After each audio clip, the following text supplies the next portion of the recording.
오늘 크리스마스 이브입니다. 우리 옆 사람과 함께 내일이면 크리스마스니까 우리 메리 크리스마스 한번 인사하도록 하겠습니다. 메리 크리스마스. 네, 메리 크리스마스. 네. 크리스마스는 예수님이 태어나신 날을 우리가 기뻐하면서 함께 예배 드리는 날인데요.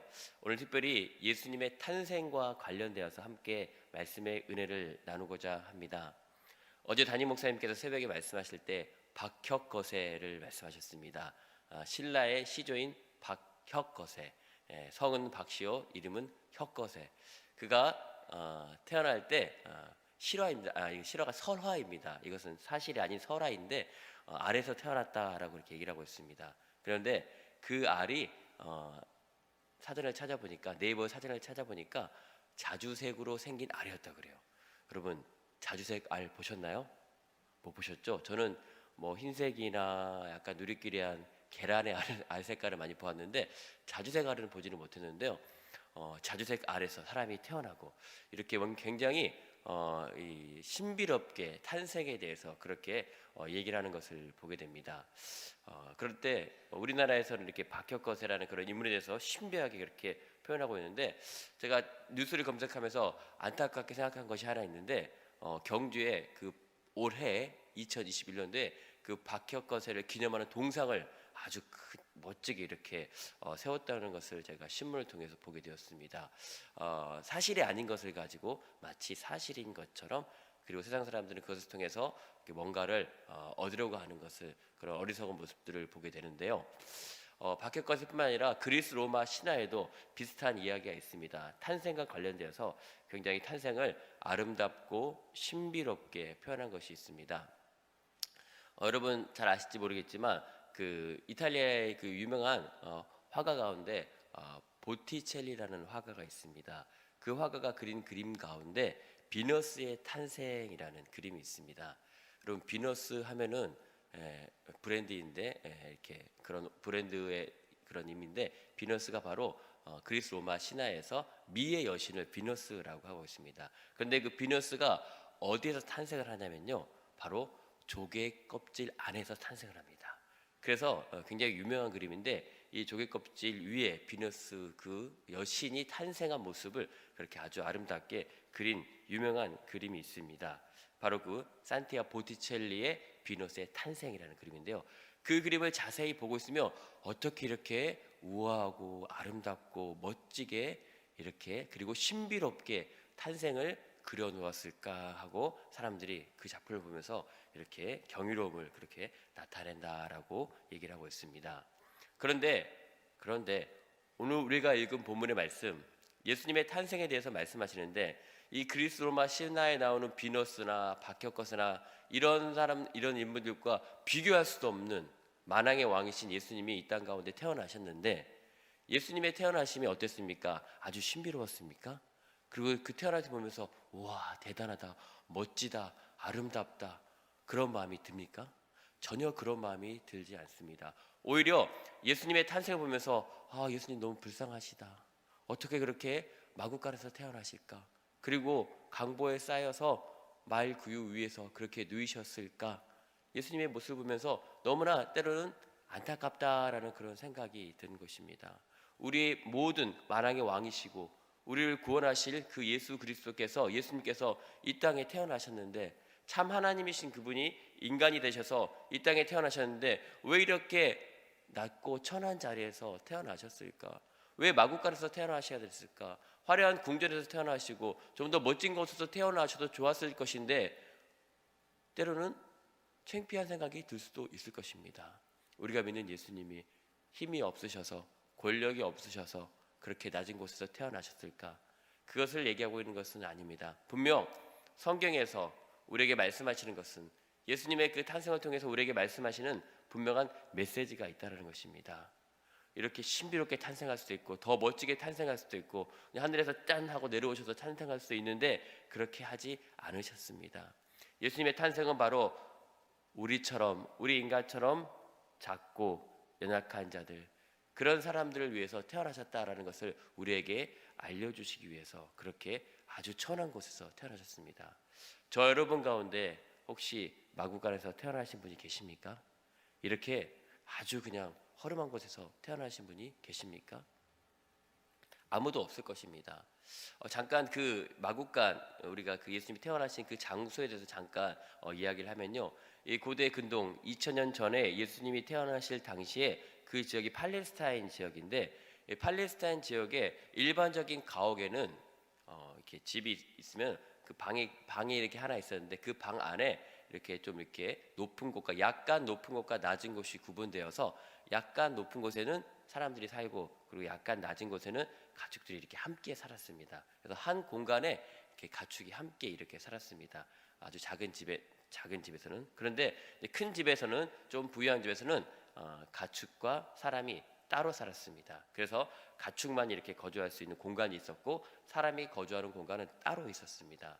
예수님께서 호적하러 이렇게 베들레헴으로 가시게 되셨을 때, 지금 베들레헴은, 그 집은 작은 집, 일반적인 가정집이 아니라 마국간이 따로 있는 그런 공간이었습니다. 그래서 그 마국간에서 예수님이 주무실 곳이 없었기 때문에, 너무 많은 사람들이 호적하러 이렇게 베들레헴으로 왔기 때문에 쉴 곳, 잠잘 곳이 없었습니다. 그래서 겨우 구한 곳이 바로 마국간이었는데, 거기에서, 그렇게 그 마국간에서 태어나시게 된 것입니다.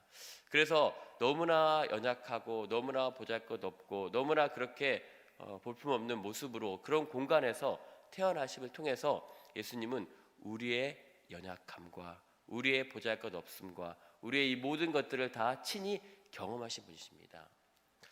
예전에 조선시대 때 왕이 있었는데, 그 나라에 흉년이 들었습니다. 그래서 사람들이 먹을 것이 없다라고 그렇게 아우성을 쳤습니다.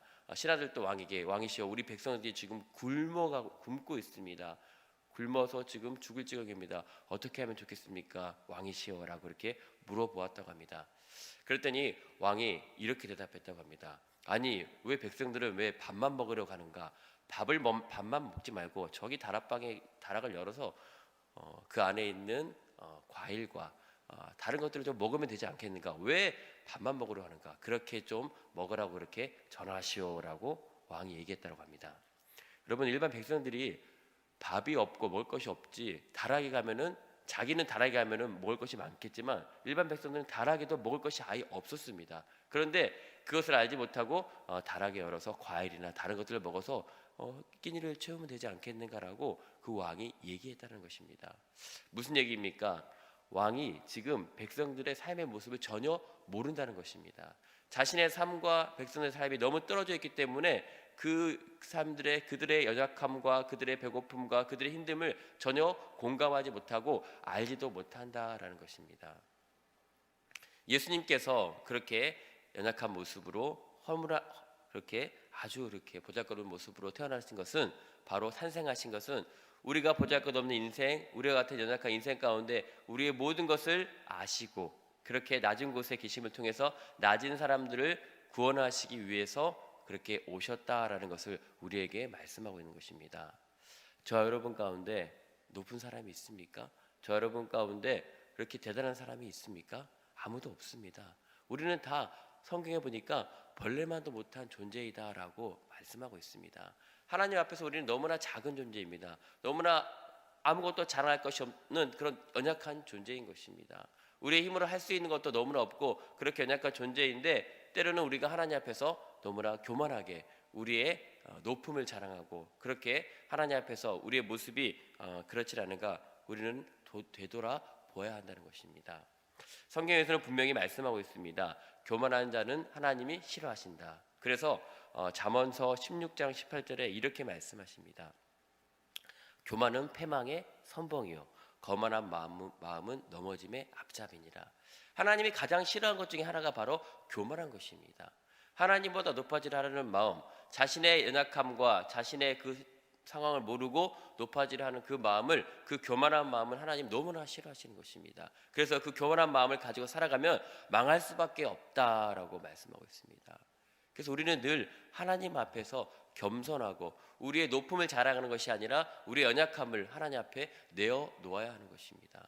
예수님께서 낮은 자의 모습으로 그렇게 오신 것이 낮은 자와 우리와 같이 비천한 자와 함께 하시기 위함이며, 또한 이렇게 우리와 같은 연약한 자들의 친구가 되시고 그 모든 것들을 공감하시기 위함이십니다. 그리고 더불어서 이렇게 낮은 자로 오심을 통하여서 낮은 우리가, 비천한 우리가 예수님을 통해서 우리가 나아갈 수 있구나, 예수님 앞에 나아갈 수 있구나, 예수님을 나의 친구로, 예수님과 이렇게 예수님 연약하신 그 예수님, 연약하게 작게 태어나신 그 예수님의 탄생을 통해서 우리도 그 예수님의 모습을 보아서 우리도 작지만 연약하지만 예수님과 함께 할 수 있겠다라는 마음을 분명 우리 가운데 주시겠다라고 말씀하고 있습니다.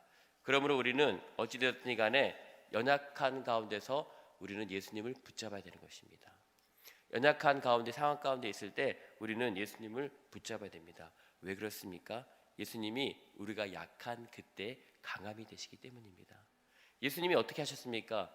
탄생이 그렇게 보잘것이 없었습니다. 그런데 예수님의 인생은 어떠셨습니까? 공생애를 시작하시기 전에 예수님의 인생은 어떠셨습니까? 사람들에게, 그 종교 지도자들에게 굉장히 무시를 당하셨습니다.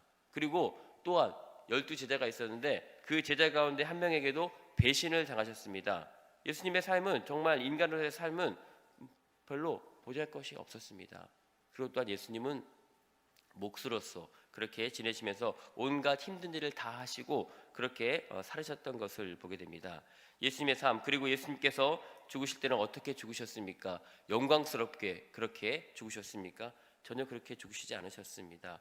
온갖 매질과 온갖 침뱉음과 그리고 온갖 고난을 다 당하셨습니다. 십자가의 고난과 그리고 죽임을 당하셨습니다. 이런 모습을 보면 예수님의 모습이 영광스러운 메시아의 모습이 아니라 탄생도 그렇고 삶도 그렇고 그리고 마지막에 돌아가실 때도 그렇고 너무나 보잘것없고 비천한 그런 모습으로밖에 볼 수가 없을 것입니다. 이것으로 끝났으면, 이것 예수님의 죽으심으로 끝났으면 예수님 별로 별 볼 일 없으셨구나라고 생각할 수 있을 것입니다. 예수님이 성령으로 잉태되셨고 하나님의 아들이신 그분이 왜 이렇게 낮고 천한 자의 모습으로 나타나시고 태어나시고 탄생하시고 그렇게 연약한 삶을 사시다가 그냥 그렇게 죽어버리셨을까라고 우리가 생각할 수 있는데, 예수님의 삶이 죽음으로 끝난 것이 아니라 바로 부활이 있습니다. 예수님이 부활하셨습니다. 3일 만에 부활하셨습니다. 3일 만에 부활하심으로 이 모든 것 가운데 역전의 은혜가 있었던 것입니다. 죽음의 골짜기 가운데 있을 때, 사망의 골짜기 가운데 있을지라도 우리가 해를 두려워하지 않을 것은 주님이 함께 하시기 때문입니다. 예수님은 사망 권세를 분명 이기셨습니다. 그리고 다시 태어나셨습니다. 이 부활의 소망이 우리에게도 있는 것입니다. 이 부활의 믿음이 우리에게도 있어야 되는 것입니다. 비록 내가 지금 낮고 천한 자리에 있고 지금 내 상황이 사망의 골짜기 가운데 있을지라도 우리는 예수님이 그렇게 하셨던 것처럼, 예수님이 부활하시고 사망 권세를 이기시고 승리하셨던 것처럼 우리도 승리할 수 있음을 믿음으로 선포하고 나아가야 할 것입니다. 그렇게 하는 것이 우리 믿는 자들의 진정한 신앙의 고백이 될 것입니다. 주님 앞에 늘 겸손하게 우리의 연약함과 우리의 부족함이 있지만 그 모습 그대로 우리는 주님 앞에 나아가야 할 것입니다. 그때 주님이 우리를 어떻게 하십니까? 약한 그때 강함이 되신다라 말씀하고 있습니다. 우리는 약하지만, 우리는 힘이 없지만, 저와 여러분은 연약하지만 누가 강하십니까? 그분이 강하시기 때문에, 강한 그분께서 내게 능력 주시는 자 안에서 내가 모든 것을 할 수 있느니라 말씀하신 것처럼 주님이 우리에게 능력을 주시기 때문에, 주님이 우리에게 친구 되셔서 우리와 함께 하시기 때문에 우리는 연약하고 우리는 낮고 비천한 모습이지만 주님을 의지할 때 주님께서 우리에게 새 힘을 주고 우리를 북돋아 주시는 것입니다. 특별히 우리가 열린설을 하면서 많은 사람들이 찾아가셨을 것입니다. 이제 이번 주로 열린설이 이제 거의 마감이 되는데 너무나 많은 영혼들에게 복음을 전하고 그들과 함께 했습니다. 그런데 만약에 우리가 열린설을 하기 위해서 어떤 가정에 방문하고 어느 공간에 갔는데 너무나 허름한 곳이에요. 너무나 허름한 곳에 살고 있는 사람을 만나게 되었습니다. 그래서 복음을 전하러 가는데 상대편이 이렇게 얘기합니다. 제가 이렇게 어렵게 살고 이렇게 힘든데 예수님 믿어도 될까요? 만왕의 왕이신 그분을 믿어도 될까요? 그렇게 질문한다면 우리는 이렇게 얘기할 수 있을 것입니다. 예수님께서는 태어나실 때 이것보다 더 허름한 마구간에서 태어나셨습니다. 그리고 우리의 모든 죄를 담당하시고 십자가에서 그렇게 고통을 당하시며 온갖 고난을 다 당하시며 죽으셨습니다.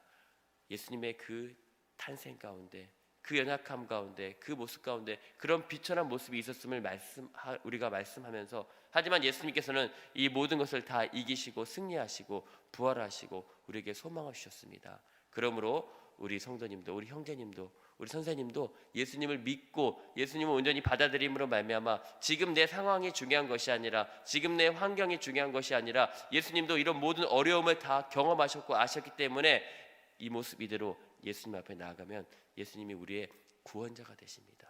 예수님이 우리의 삶의 구원자가 되시며 우리에게 천국 소망을 주시는 구원자가 되십니다라고 우리는 담대하게 선포할 수 있어야 할 것입니다. 특별히 올해 이렇게 2021년도를 마감하는 가운데 다시 한번 우리의 인생을 되돌아보면서 하나님의 도움이 없이는, 예수님의 도움이 없이는 나는 살아갈 수 없는 연약한 존재임을 다시 한번 고백하시기 바랍니다. 그리고 그분의 도우심을 구하시기 바랍니다.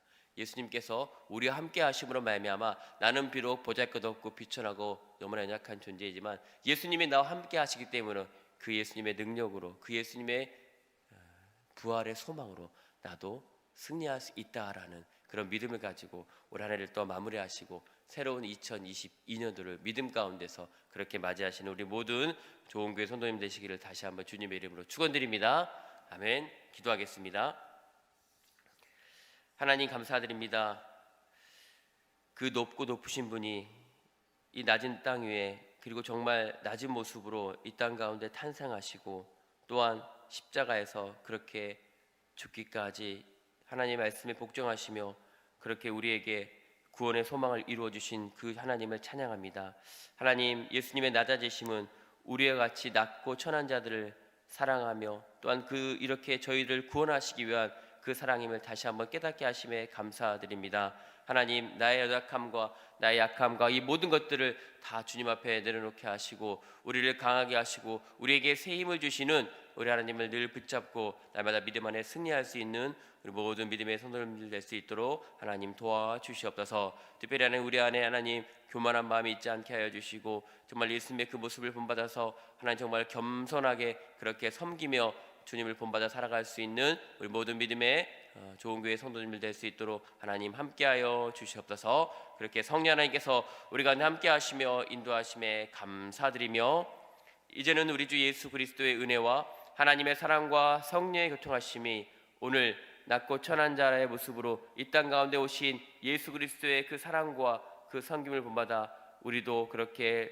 사랑하며 섬기며 또 예수님을 본받아 그렇게 살기를 소망할 때 그렇게 예수님 주신 능력으로 승리하길 원하는 여기의 모든 믿음의 성도들 가운데 이제로부터 영원토록 함께 하시길 간절히 축원하옵나이다. 아멘.